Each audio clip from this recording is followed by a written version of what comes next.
નમસ્કાર મિત્રો આજે આપણે વાત કરીશું રામદેવ પીરના ઇતિહાસ વિશે। મિત્રો, રણુજામાં આવેલા રામાપીરનો ઇતિહાસ જ કંઈક જુદો છે। હિન્દુ હોય કે મુસ્લિમ, અહીંયા કોઈ પણ નાત જાતના ભેદભાવ વગર મંદિરમાં આજે પણ દરેક ધર્મના લોકો ભક્તિભાવથી તેની પૂજા અર્ચના કરે છે। દૂર દૂરથી રણુજા દર્શન માટે લોકો જાય છે અને ખાસ ત્યાં ભરાતા મેળાના દિવસે તો પાકિસ્તાનથી પણ મુસ્લિમ શ્રદ્ધાળુઓ તેમના દર્શન માટે આવે છે। મિત્રો, એવું કયું કારણ છે કે મુસ્લિમ ધર્મના લોકો માટે પણ એક હિન્દુ વ્યક્તિ આસ્થાનો કેન્દ્ર બની ગયા અને તેમને પીરોના પીર શા માટે કહેવામાં આવે છે?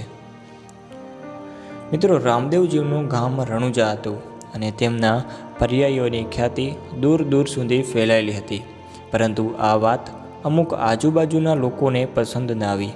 તેમને લાગ્યું કે તેમનો ઇસ્લામ ધર્મ કરવામાં આવી રહ્યો છે, જેના કારણે મૌલવીઓએ રામદેવજીને નીચું બતાવવા માટે ઘણા ઉપકર્મ કર્યા, પરંતુ તેમના બધા જ નુસ્ખાઓ વ્યર્થ ગયા।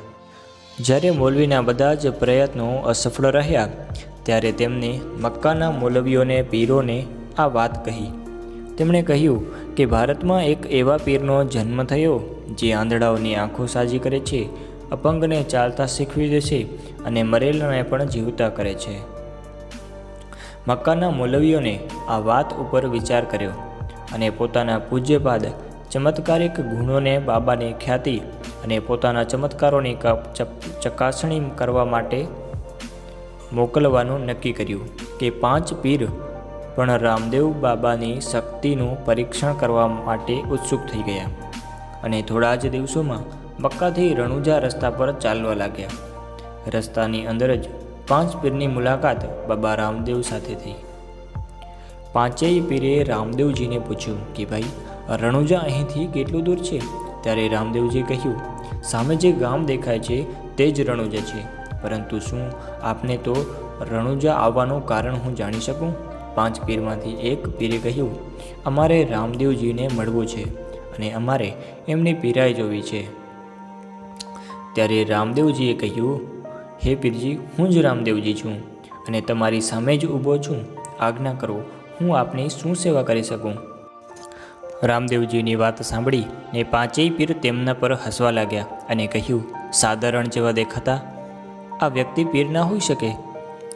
રામદેવજીએ તે 5 પીરોને પોતાના ઘરે જમવા માટે આમંત્રણ આપ્યું। એ 5 પીર માટે રામદેવજીના ઘરે જમવા માટે પાથરણા પથરાયા, તકિયા લગાવવામાં આવ્યા, અલગ અલગ મિષ્ઠાન બનાવવામાં આવ્યા ને 5 પીર જમવા માટે બેસાડવામાં આવ્યા। જ્યારે 5 પીર જમવા માટે બેઠા ત્યારે એમાંના એક પીરે કહ્યું, અરે, અમે અમારા જમવાના કટોરા તો મક્કામાં જ ભૂલી ગયા છીએ અને અમે તો અમારા જ કટોરામાં જમીએ છીએ, એવું અમારો નિયમ છે। હવે અમે શું કરીએ? જો તમે મક્કાથી અહીંયા કટોરા મંગાવી શકો છો તો અમે તમારા ઘરે ભોજન ગ્રહણ કરી શકીશું, નહીં તો અમે નહીં કરીએ। ત્યારે રામદેવજીએ પણ તેમને વિનમ્રતાપૂર્વક કહ્યું કે અમારો પણ નિયમ છે કે મહેમાનને ભોજન લીધા વિના જવા નથી દેતા। જો તમે તમારા કટોરામાં જમવા ઈચ્છો છો તો એવું જ થશે। રામદેવજીની બોલતાની સાથે જ ચમત્કાર બતાવ્યો અને 5 પીર સામે તેમના કટોરા રાખી દેવામાં આવ્યા। 5 પીરે કટોરાને ખૂબ જ બારીકાઈથી જોયા અને સંપૂર્ણ ખાતરી કરી કે આ એ જ કટોરા હતા જે તેઓ મક્કામાં મૂકીને આવ્યા હતા।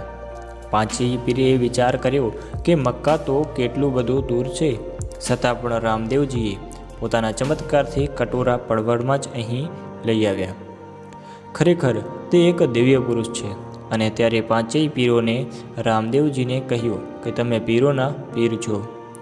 રામદેવજીનો આ ચમત્કાર જોઈ ને 5 પીરોએ તેમને રામદેવ પીરની ઉપાધિ આપી અને ત્યારથી જ દુનિયામાં રામદેવજી રામદેવ પીરના નામે ઓળખાવા લાગ્યા અને મુસ્લિમો પણ તેમને આદરપૂર્વક પૂજા કરવા લાગ્યા। આજે પણ રામદેવ પીરનું એટલું જ મહત્ત્વ છે। આજે પણ લાખોની સંખ્યામાં એમના ભાવિક ભક્તો એમના દર્શન માટે આવે છે। હિન્દુ હોય કે મુસ્લિમ, તેમની ભક્તિભાવપૂર્વક પૂજા કરે છે અને તેમને બાબામાં અતૂટ આસ્થા પણ રહેલી છે। બાબા રામદેવ પીર પણ સૌની મનોકામના પૂર્ણ કરે છે। તો દોસ્તો, આ હતો રામાપીરનો સંપૂર્ણ ઇતિહાસ।